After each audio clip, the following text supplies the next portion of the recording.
Życzymy Państwu przyjemnej podróży.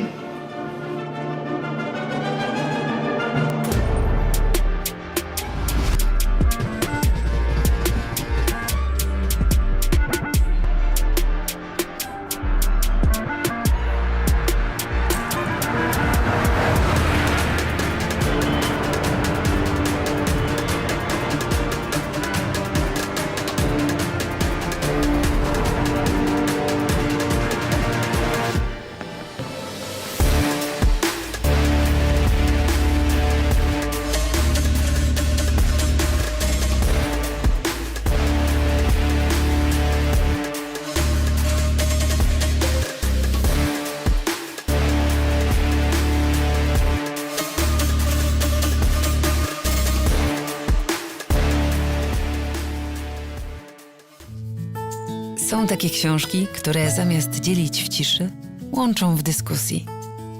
Wyostrzają obraz, zamiast go zamazywać. Są wehikułami idei i początkiem nowej opowieści. Takie właśnie polskie książki Fundacja Batorego co roku wyróżnia nagrodą imienia Marcina Króla. Jednocześnie zaprasza do debaty o tym, jak dziś wygląda świat i w jakim kierunku zmierza.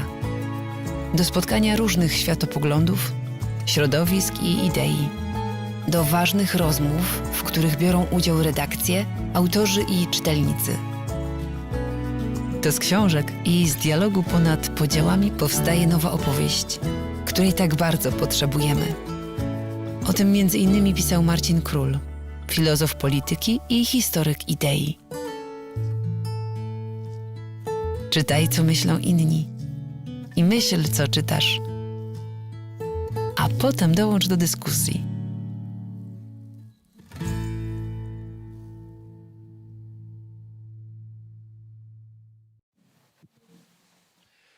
Dzień dobry Państwu. Good morning, ladies and gentlemen. Welcome to our discussion as part of Freedom Games. Stefan Batory Foundation organized this panel discussion. We are going to speak Polish and Ukrainian, and there is simultaneous interpretation if you need interpretation, and there is also interpretation into English, so it depends on which language you need. Także to uwaga techniczna. This was a technical remark. We are going to discuss something we discussed last year also, but in a different context, not only political context, but also from the point of view of the approach, the way of thinking. We are discussing resistance of a society, and we would like to invite our panelists to discuss this issue. I'm going to introduce them in a minute. For 3 years, we have been observing the situation, the context, and we are shocked by some actions, and we are surprised how Ukraine is successful despite this awful pressure, and the superpower such as Russia fights against Ukraine, and Ukrainians are still fighting, and there is resistance in terms of economic, infrastructural, and other aspects.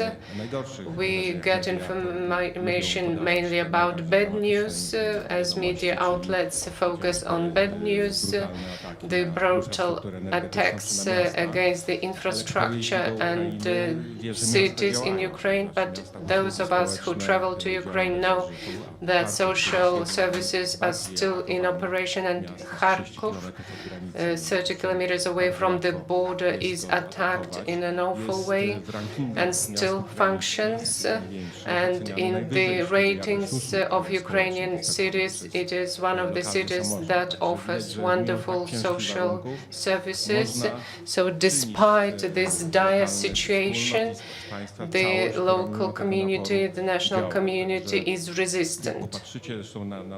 If you look at other aspects not related to the warfare, but everyday life, the reform reform on educational system, which is still underway despite the war, changes in the textbooks and teaching history until 2027. The curriculum is planned.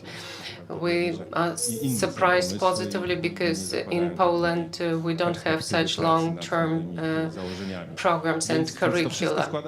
So all of this shows how Ukrainian society is resistant, and Ukrainians still persist and stand for their independence, and there are some strategic issues, and we can see this resilience of Ukrainian society. There was the dispute about grain last year.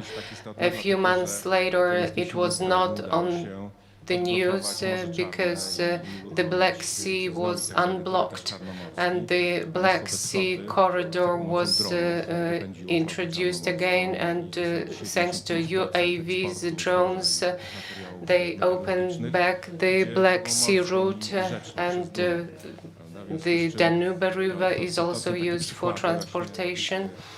So these are examples of this resilience despite negative consequences of the war.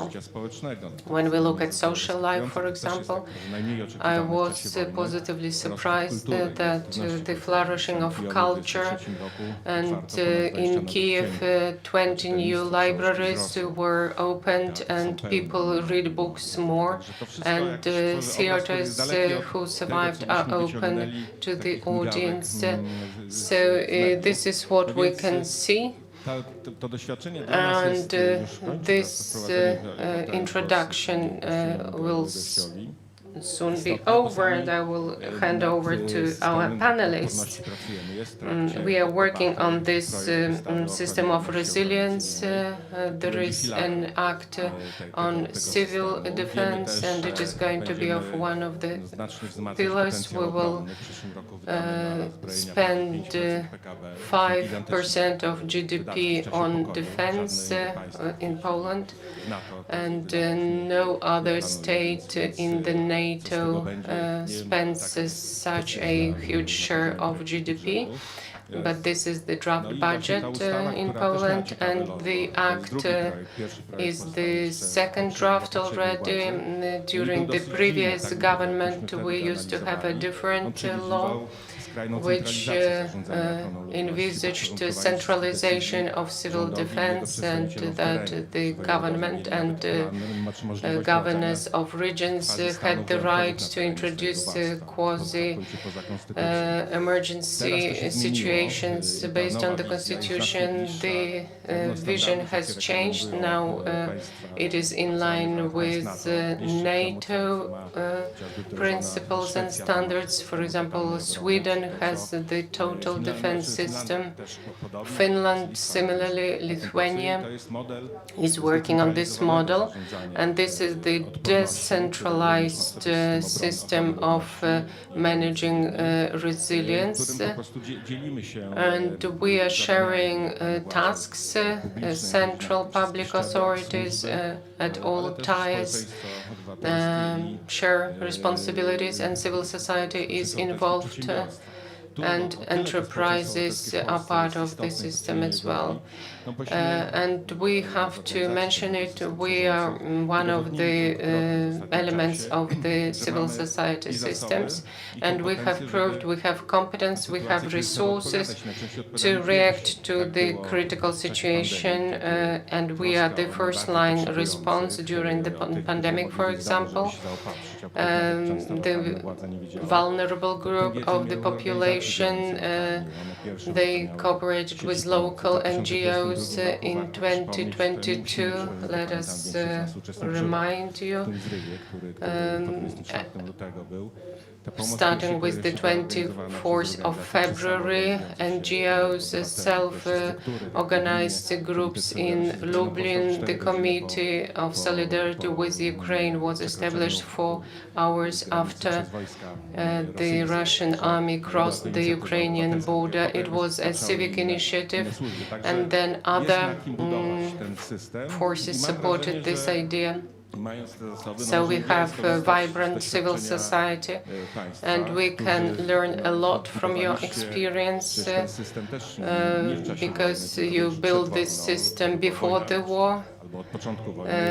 And some initiatives were introduced during the war, which started in 2014 when the annexation of Crimea took place, and the attacks at the Donbas, and the defense system was later transformed and improved.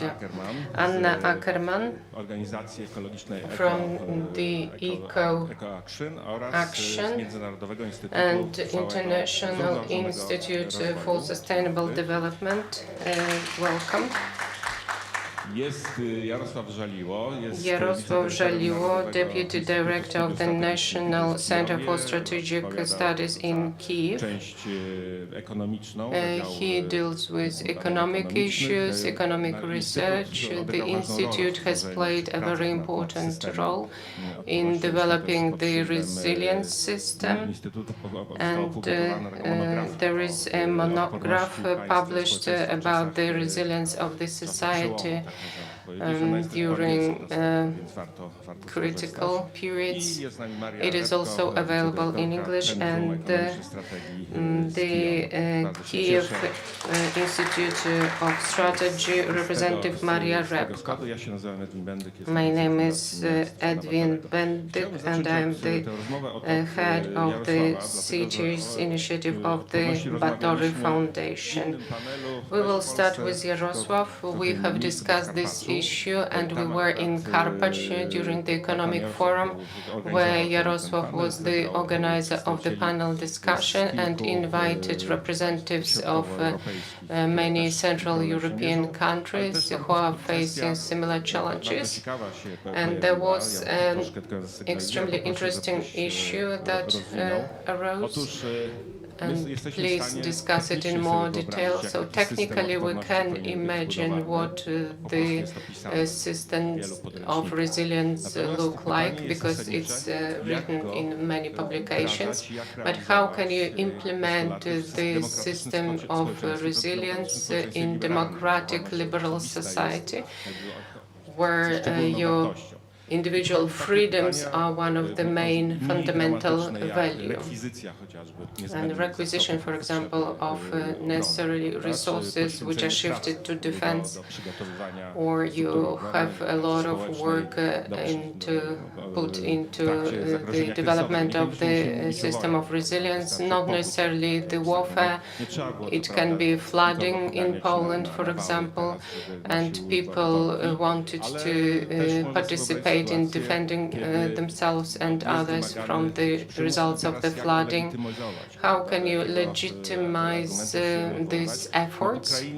In Ukraine, the situation is dramatic because it's warfare and people are dying, and it depends on the number of soldiers, and people are drafted to the army, and mobilization is one of the hottest topics in public and political debate, especially when you are facing the enemy, the totalitarian state, which is Russia, and it follows totally different rules of the game. Valery Zaluzhny in his article wrote that no one could predict that the enemy can send any number of people to die in the war. 500,000 Russian soldiers died already, and they don't care.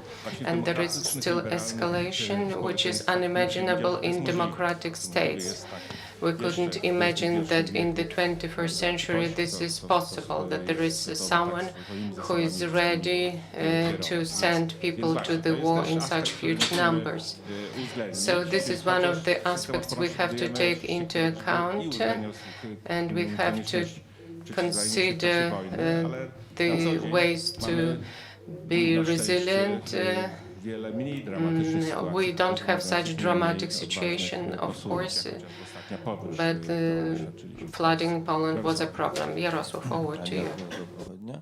Дякую за таку важливу можливість, яка надана фондом Стефана, Бatory, організаторами цього форуму. Стільки питань поставили, я спробую. It's good to be at this forum, and you asked several questions, and I'll try to respond each one of them. It's a fact.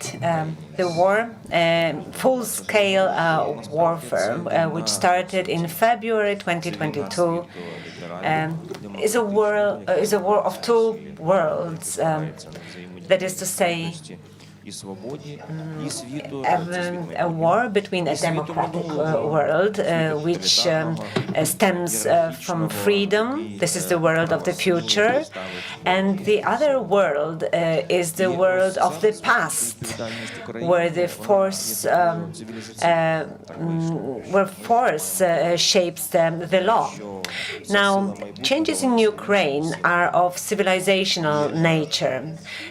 It's because the future, the strength of the future is bigger than that of the past.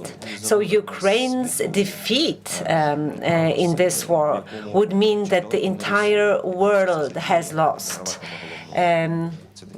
Where the law of fist would prove to be stronger than our law.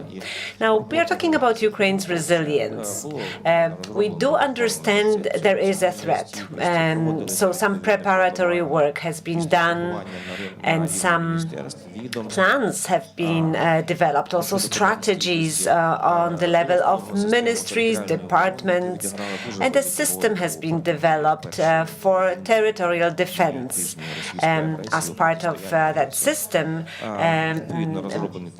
military divisions opposed the Russian aggressor in the first weeks after the initial attack. So there has been a certain system of management in place. That's a paradox, but it hasn't been the most important factor. The liberal model, which has always been criticized, and people said that Ukraine doesn't have that model, it's very weak, it's not rooted properly. Well, it turned out that that became the major element of Ukraine's resilience at the beginning of war, and which now, the third year in a row, allows Ukraine to oppose the aggressor. So let me start from a different angle. Ukraine has great power that stems from its resilience, and that is due to the fact that we received a lot of support from our partners, from the United States, of course from Poland, from the Polish government, but we also need to understand that this help was possible because Ukraine had already the ideals of democracy and freedom, and Ukraine was the one that opted for freedom and democratic society. So this support is the product of our resilience. And the second thing I'd like to mention is that the Ukrainian nation has actually demonstrated its opposition towards the enemy.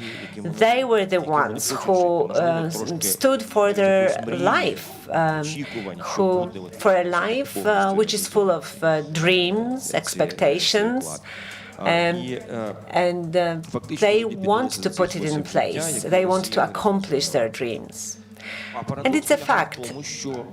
Some people actually fought for this lifestyle that Russia wanted to ruin.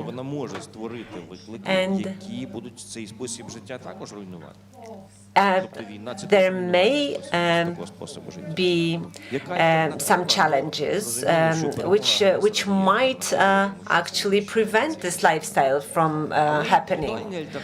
Well, the aggressor's victory is not an alternative, but there are other alternatives. Some people may try to find their own resilience in different forms, for instance, by leaving their homeland. So the challenge is that individual people's resilience should be also covered by a whole-ranging concept, by common actions. You mentioned mobilization, yes, but please understand that today war with Russia it doesn't happen on the front line only. It's happening in a hybrid form. That's a form which is known in Poland, in Ukraine, and in other countries in Europe. It has been intensifying. So the question about mobilization or prevention, well, yes, Russia is using all that in a very active way to conduct their war. So the most important question that we need to ask in the context of Ukraine's resilience, that is a very serious issue which deals with a broadly understood resilience. So today, when we are talking about war, we would like to internalize the matter of victory to the broadest extent possible on the level of each individual citizen, each small town, each region in our country, so that the perspective of Ukraine could be understood. So Ukraine is a member of a common world. So the vision of an individual living in a specific place is important. And now we should not analyze the past, but we should face towards the future. We should look towards the future. And I would like to finish this part by saying that internationalization is something we are looking forward to. So each entity needs to have their roles defined, both military and civil.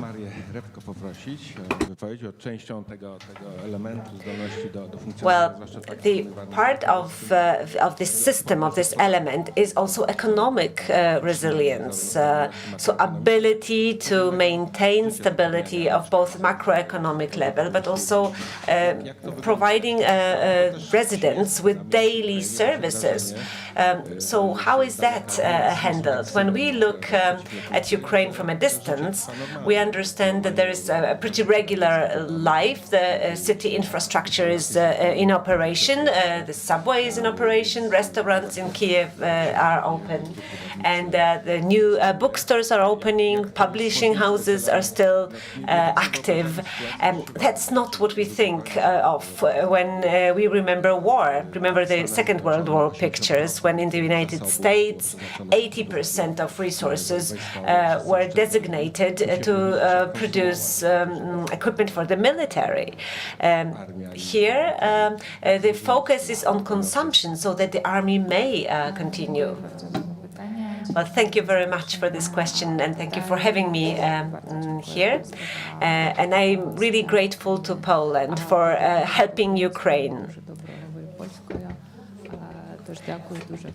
And now I will switch to Ukrainian. Thank you all for supporting Ukraine, for helping Ukraine. So, of the listeners of our panel, I understood your question, but I would like to digress significantly. You talked about centralized efforts especially in the area of defense of our country. But I have a comment. Washington Post or New York Times journalists, I don't remember which one, they published a long column about Kyiv's defense. And they have analyzed very diligently what the air defense was doing and what other units were engaged in. They also described independent individuals performing some community effort and which brigades were engaged. So that could be very helpful. But I'd like to add that several months prior to the war, we were just sitting in the office, which is the Economic Studies Center. We had a think tank there, and I was writing an article about an experience of social community, and we were talking about risk assessment. For instance, certain geographical elements are not considered. How can we use railway tracks or bridges, or where can water be taken from, or which can actually prolong life or put an end to life.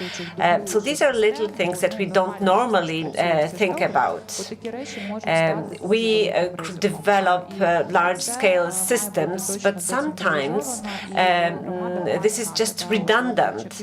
I believe that work at the bottom may be quite useful, and by that I mean individual citizens, community work, developing programs of how to fight with the specific risks. You asked about economic resilience. Well, before the war, Ukraine introduced a number of important reforms. Remember 2018, the Maidan Revolution, and when Ukraine signed an agreement, the association agreement with the European Union, but it also received, well, it did not receive, but it went through a significant banking crisis. Many banks went out of business, and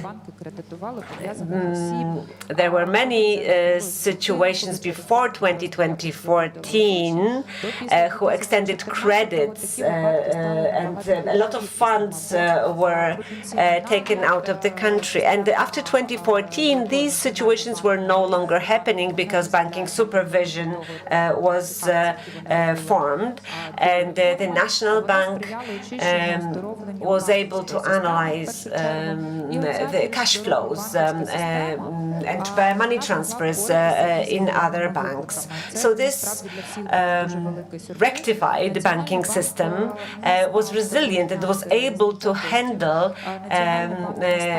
the situation in which war appeared. The National Bank did not prevent disbursements of cash because people quickly, in their natural instinct, decided to get some cash from ATMs. So the National Bank ensured large quantities of cash, so that people were able to understand that everything will be okay. Nobody would stop them from accessing their money. That was a situation which was lucky. We were actually lucky in this unfortunate situation. Banks introduced an online way of contact. So whenever a bank employee from Bucha or from Irpin moved to Lviv, with that internet contacting system, such person was still able to work for the bank. Now, tax-wise, the tax system ensured resilience of the budget and the economy, and it was guaranteed by the state, and we actually owe it to Europe and the United States.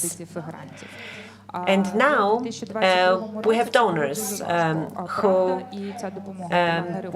help us. But in 2020, that system,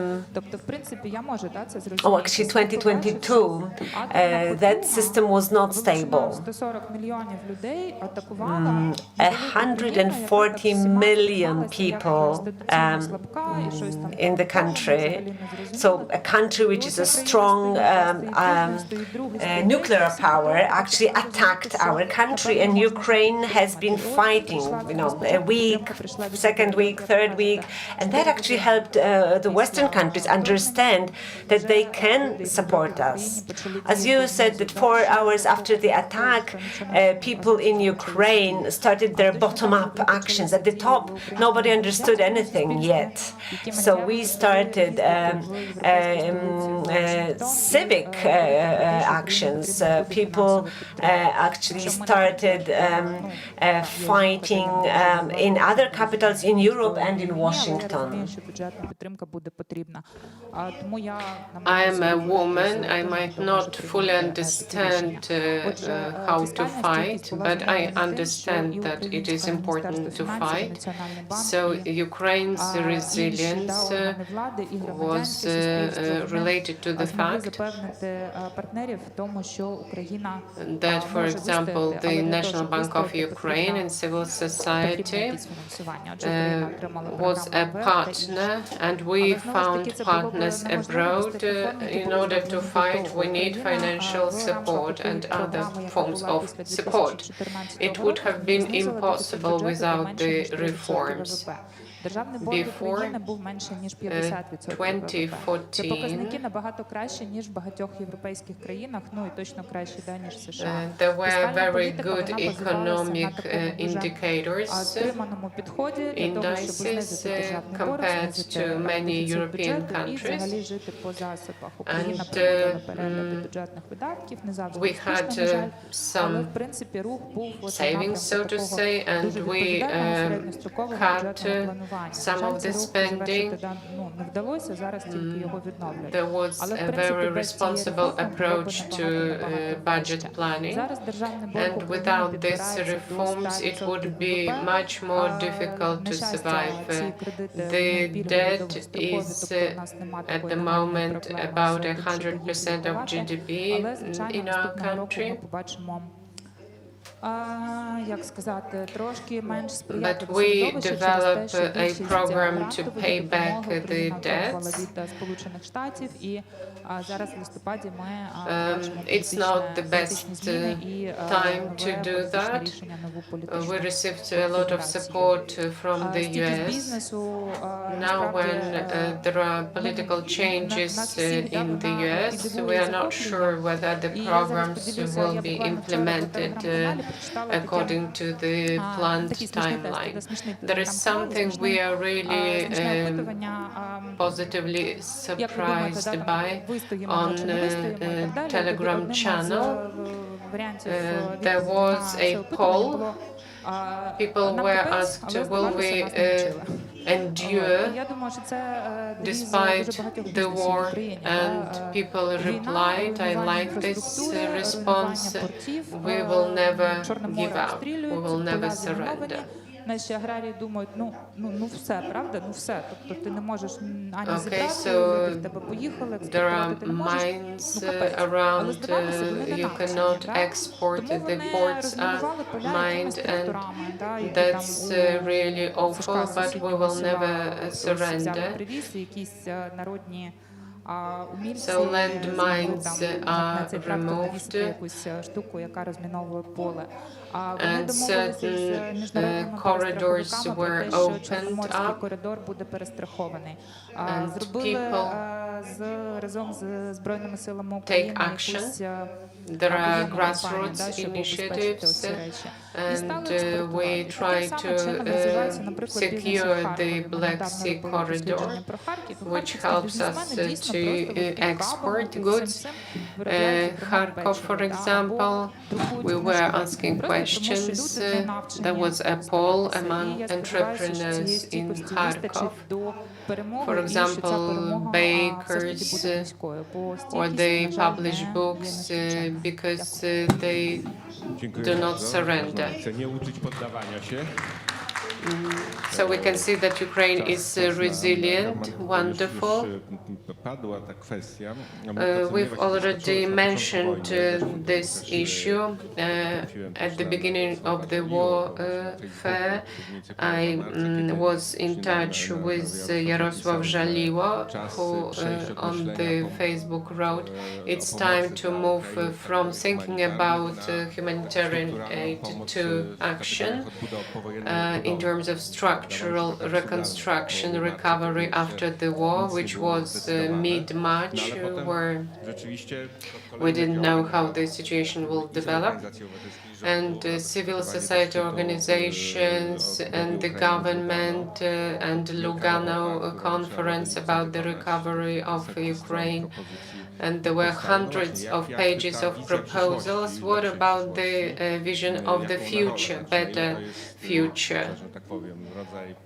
Is it a PR initiative by Western partners, or is it really possible? This will take a lot of funding and resources. What is the vision about the future of Ukraine? Дуже дякую, Едвіне, дуже дякую за запрошення, дякую всім, хто тут. Звісно, дякую польському народу за підтримку. Thank you, Edwin, for the invitation and for this question. Thank you, everyone, for being here. Я от думала, слухала теж і We have to be together. теж невеличку таку промову. I was listening to previous panelists, and I'd like to mention three priorities. First, experience and strategy. Second, decentralization. And the third priority or pillar is civil society. And we would like to mention experience. Maria has mentioned it as well. I remembered that in February or March 2022, I was talking to public officials, and they said that internet was no longer working, but Zoom was still existing, and everyone was using Zoom for remote communication. And so remotely there was contact between them, so they can communicate.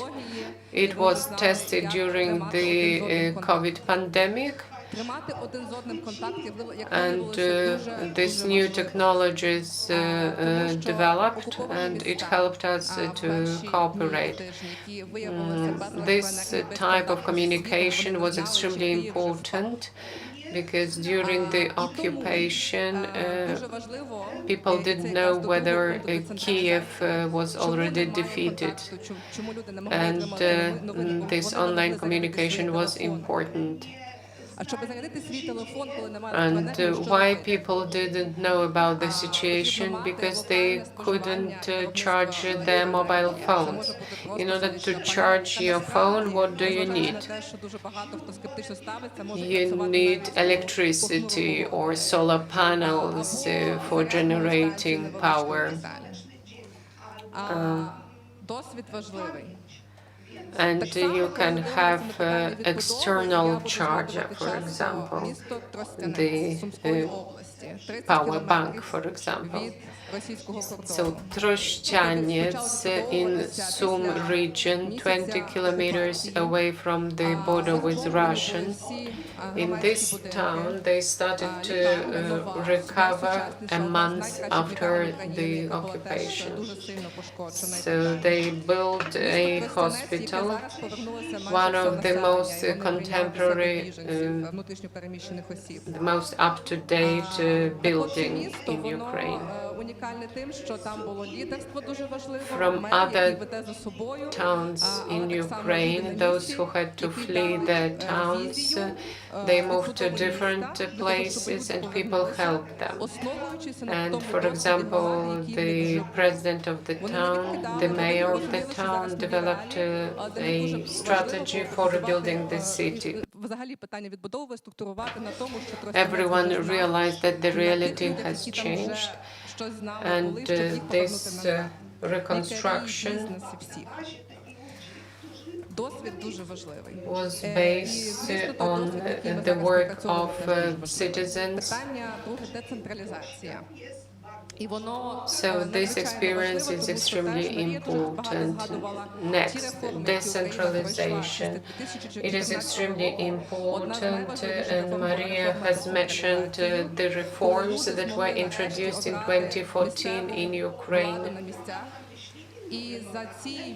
And decentralization was one of the reforms within 8 years. Starting 2014 until 2022, trust emerged from the people to the authorities, and they could implement grassroots initiatives. So local authorities received more financial support. So trust of the public to local authorities is key. This trust was higher than previously. In the past, there was no such trust, but when Zelensky in 2022 announced he would stay in Kiev, everyone admired him. It is also noteworthy that mayors of our towns and cities announced that they would stay in their towns and cities as well. And people responded, we will also stay here. We talked yesterday with Maria, and we could observe love for your hometown. I'm from Kharkov, and I know that for residents of Kharkov, it's everything for them. Kharkov's residents and Kiev residents, they love their hometown and home city. So trust, social trust is extremely important, and decentralization helped with that. Political decentralization is extremely important. Now, decentralization of energy resources. We didn't have too much experience in 2022, for example. It was created during the Soviet days, huge power plants, for example. And now, next we realized that we are really susceptible, and these electricity providers are also vulnerable to attacks, and we are thinking about new power system which will be decentralized. So this shows the importance of energy transformation. The EU is following the right path to use renewable energy sources to decentralize, because decentralized power grid grid is more resilient. For example, the largest nuclear power plant in Zaporozhye is occupied, so we cannot use its resources. So we try to do everything to create the power grid. I'm not even mentioning Kachovka hydro power plant and dam, which was destroyed by Russians. Hundreds of thousands power generators are in Ukraine now. And there are local power units, solar panels, photovoltaic units are installed in our country. This is a change, so that we are more resilient and more independent from huge power plants. Without electricity, there are no water supplies even to kindergartens, so this water supply system and power supply system are extremely important, and telecommunication supplies of services as well. People want to know what is going on. And the last important priority is civil society. Lugano conference, all of us were preparing for this conference, which was extremely important, and everyone was open to cooperation, and everyone cooperated with the partners, because for us it's a question of survival. We have to be resilient and we have to be open. You cannot be selfish. You are the ones who are responsible for your own survival, for other people's survival. And this is how we moved on to redevelopment of Ukraine. This happened very quickly from the moment of occupation of even the first towns. Hundreds or thousands of people were engaged in different sectors to redevelop Ukraine. And civic society was strongly engaged. They took part in filling the forms so that we could become a candidate to join the EU. Our experience was already there. I have already mentioned that civic society became active. They were the ones who would write laws, and we know it is possible. Of course, there are different waves. Sometimes civic society works better, sometimes it works slightly worse. But all this is very important for resilience. Let me finish with a thought. That creating a system of work aimed at redevelopment requires combination of all kinds of sectors. If somebody comes with their own ideas or concepts, we need to connect them together. We need to work together. That's a matter of future and survival. So this concerns our country. Well, certain sources and mechanisms of Ukrainian resilience have been identified. The fact that Ukraine sustained was not a miracle. It was the result of preparation. But you were right to say that other countries would not have started helping you had you not proven you can use it well. Well, the aggression happened on the 22nd. On the 28th, the Ukrainian government applied for receiving a status of a participant of negotiation proceedings to join the EU. Well, of course, the conditions were not favorable to start such process, given the circumstances, given the warfare conditions. We still have a few more minutes, so you could, those of you who would like to ask some detailed questions, please join me. Irena Urzbil here, This discussion was very fruitful, and I have a question to Anna. I'm interested in the sector of power generation, and I know that the power generation system is distributed, is decentralized. You have panels, generators, and Russia for the last half a year was intentionally focused on destroying heat production facilities. And the problem with those is that they are difficult to decentralize. I know in Kharkiv, heat production plant number 4 was completely destroyed. And the same thing happens in Warsaw and in Kiev. We have specific locations. And DTEK, which is the operator of heat production plants in Ukraine, claims that a significant part of that, 60%, were destroyed. And they are trying to redevelop those, but they will not be successful to the right extent. And at the same time, winter is coming, and it seems to be a very harsh winter, and many residential blocks of flats in Kiev and Kharkiv will not have heat, which means they will not have water because all the pipes will be frozen. So my question is how the big towns are getting ready. Small towns will be okay, they can use coal to generate heat, but Kharkiv and other cities, how will they handle that? Well, let's collect questions first, and then we'll have a answer session. Anybody else? Yes? It's a completely different question. Yes, but we're now collecting questions.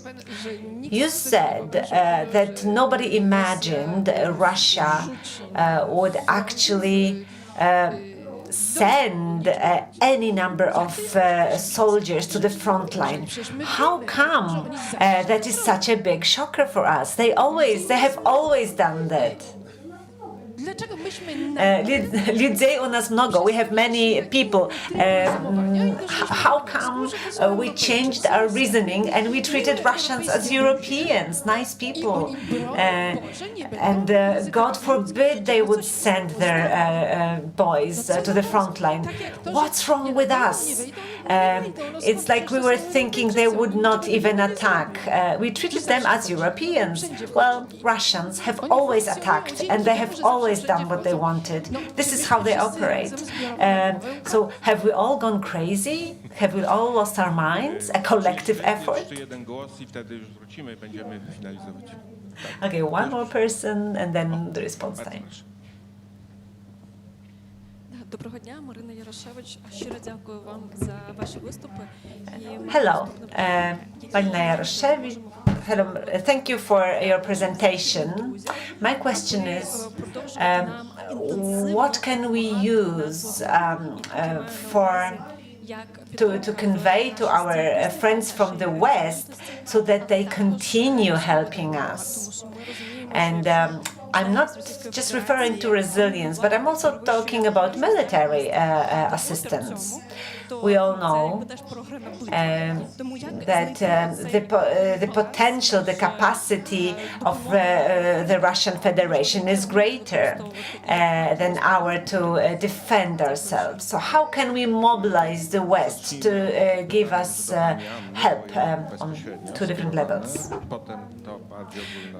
Well, let's start with this more general question, and then I will react to that.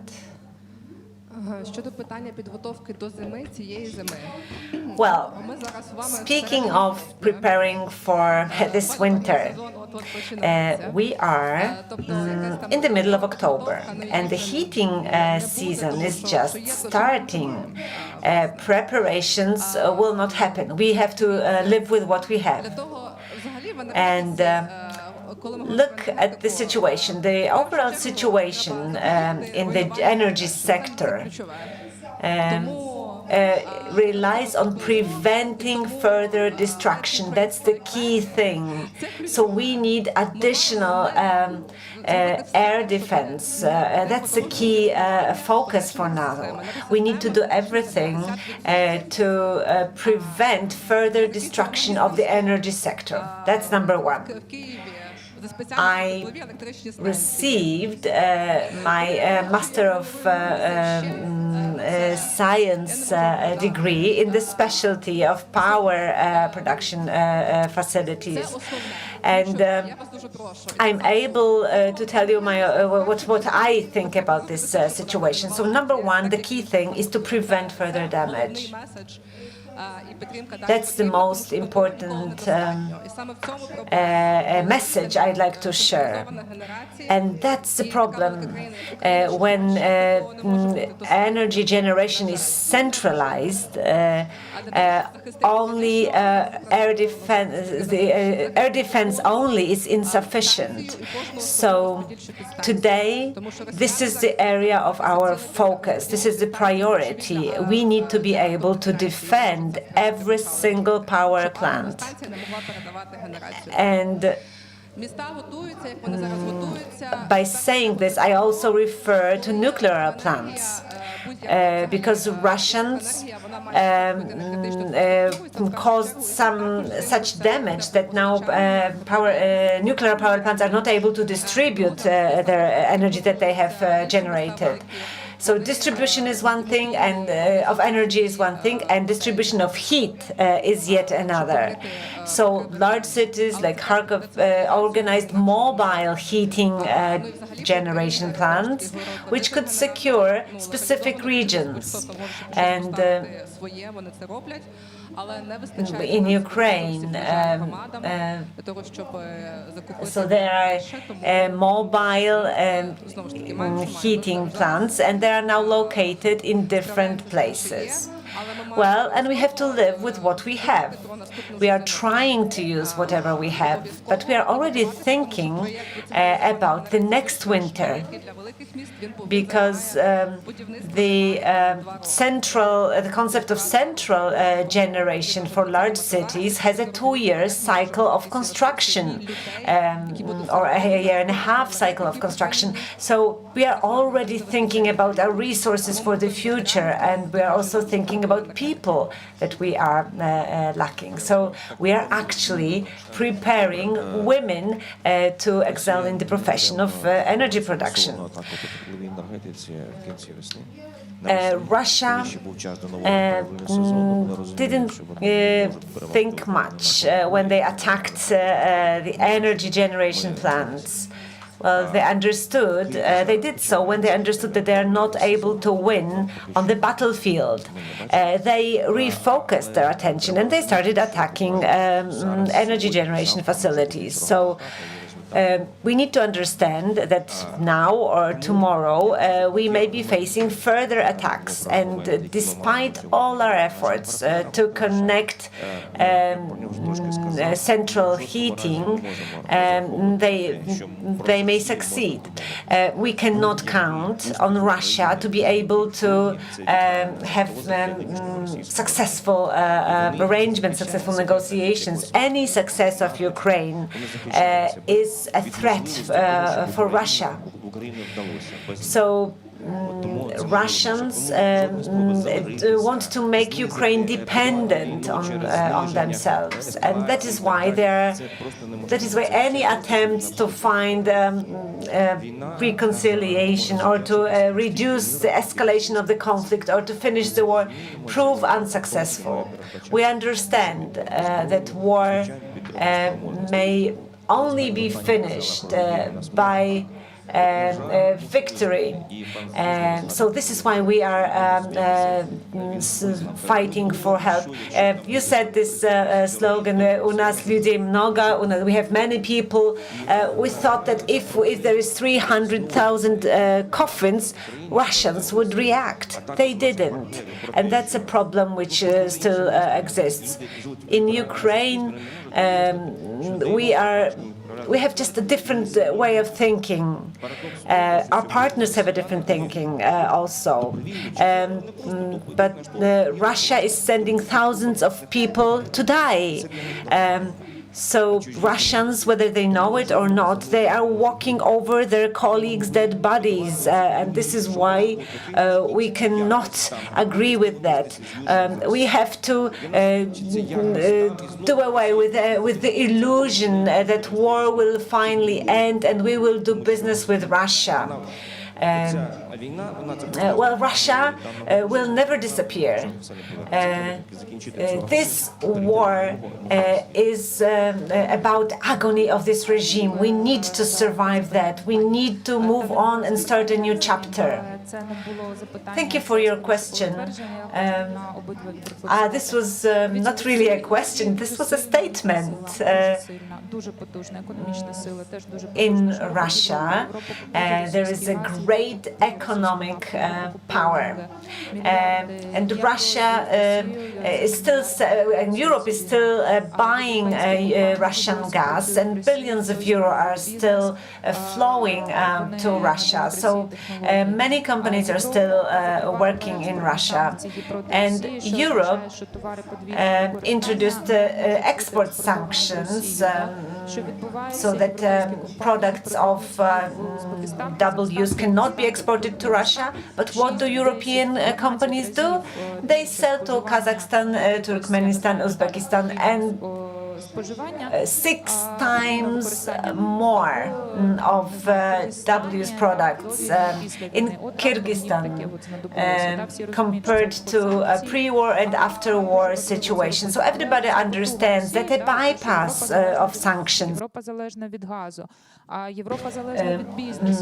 So this war does rely on gas, on big business, because large company owners are connected, they have political connections. Nobody wants to lose their business. Russia is a big power, cultural, economic power. It's the 3rd year of war now, and in Germany, Denmark, in opera houses, they still have performances of Russian composers. And this is what is happening, and within 2 years it is very difficult to change approach that developed for centuries. In Munich in 2007, Putin was open about his ideas. In Europe, apart from Yugoslavia, there were no huge wars. I was born in the time of peace. We were all used to peace, and now Europe has to realize that in Russia even children are prepared for the war, starting with kindergartens. In their proms are like resembling tanks, and kids wear military uniforms at school.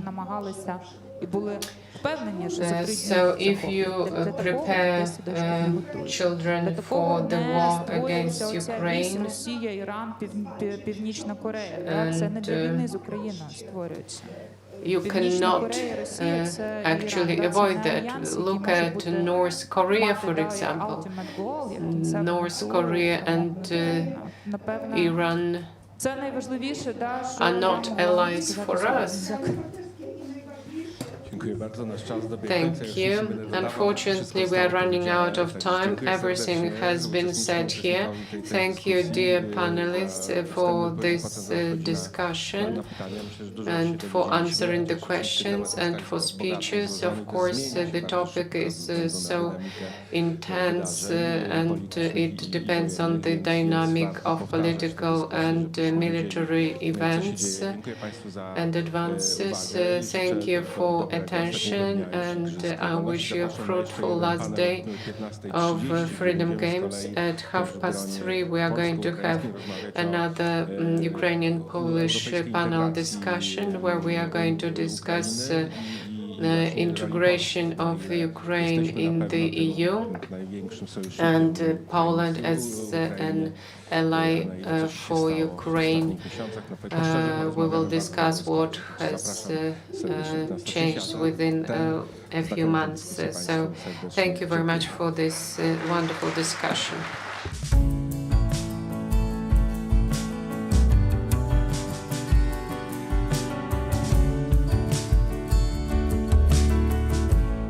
Polskie Radio.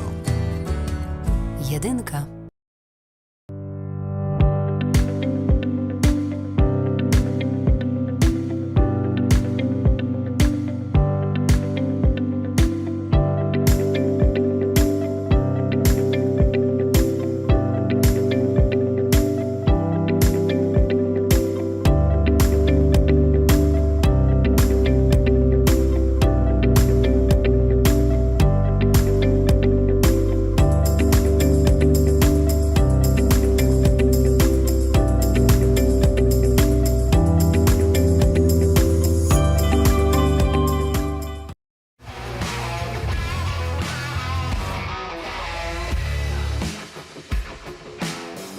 Rodzina spółek Pelion to 12 tysięcy osób pracujących w ponad 300 spółkach w Polsce, Szwecji, Wielkiej Brytanii i na Litwie.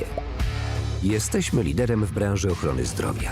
Od 1990 roku dbamy o długość i jakość życia. Pracować z nami możesz w jednym z 7 obszarów.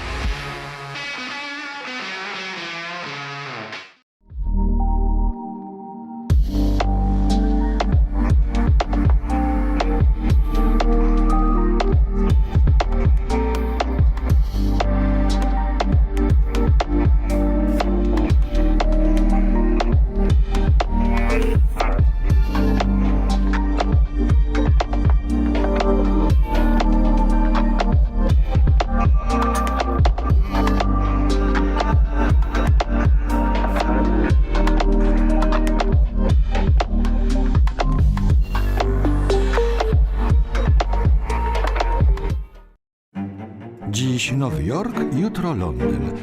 Za chwilę Paryż, Warszawa, Berlin. Na całym świecie kultura pulsuje rytmem. Wystarczy tylko włączyć dwójkę. Dwójka, Polskie Radio. Jesteś na miejscu.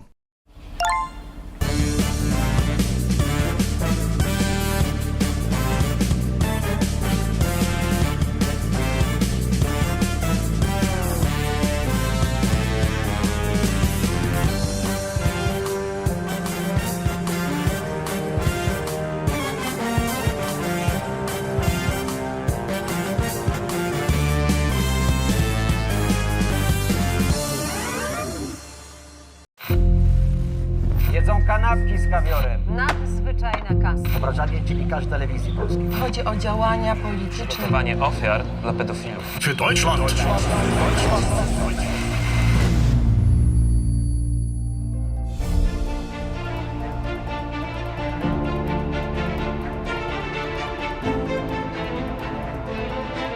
TVP Info. Włącz się na nowo. Radość, nadzieja, życie, wyzwanie, pasja, pamięć, zaufanie, pokój, jedność. Słowa tworzą świat. Polskie Radio. Źródło wiarygodnych informacji. Plany biznesowe powstają z marzeń. Dlatego nie ma dwóch takich samych firm. Jedni chcą działać na całym świecie. Innym cały świat mieści się w dłoni. Sukces biznesu to nie tylko jego wielkość, ale też szczęście, jakie przynosi ludziom. PKO Bank Polski. Uwielbiam szycie w sieci. Wczoraj podszyłem się pod wnuczka, wieczorem uszyłem intrygę na apce randkowej, a dziś planuję grubymi nićmi szyte oszustwo z promocją. Tak się szyje. Na oszustów są sposoby. Zapoznaj się z poradami ekspertów na niedajsiepodszyć.pl.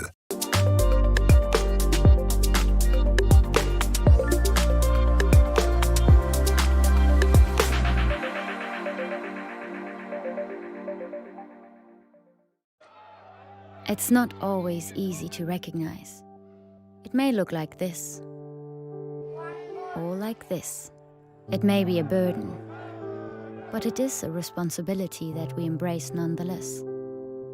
But if it means this for one person and this for someone else, maybe it ultimately means being there for one another.